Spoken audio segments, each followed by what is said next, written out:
ગુજરાત રાજ્યની અત્યાધુનિક એલિવેટેડ માર્કેટને મુખ્યમંત્રી ભૂપેન્દ્ર પટેલે ખુલ્લી મૂકી હતી। 100 ફૂટ પહોળા રેમ્પ પર થઈ ટ્રક સીધા પહેલા માળે શાક માર્કેટ સુધી પહોંચે તેવા રેમ્પનું લોકાર્પણ કરાયું હતું।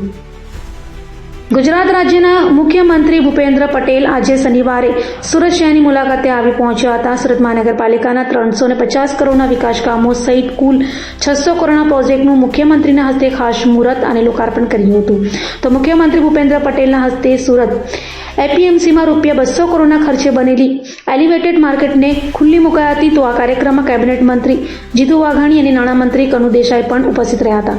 સુરતમાં ખેતીવાડી ઉત્પન્ન બજાર સમિતિએ રાજ્યની સૌથી મોટી અને અત્યાધુનિક એલિવેટેડ માર્કેટ તૈયાર કરીને એક નવો ઇતિહાસ રચ્યો છે। સામાન્ય રીતે શાકભાજી માર્કેટ ગ્રાઉન્ડ ફ્લોર પર જોવા મળતી હતી, પરંતુ સુરતમાં જમીનની અછત અને આધુનિકરણના ભાગરૂપે પહેલા માળે શાક માર્કેટ તૈયાર કરાઈ છે।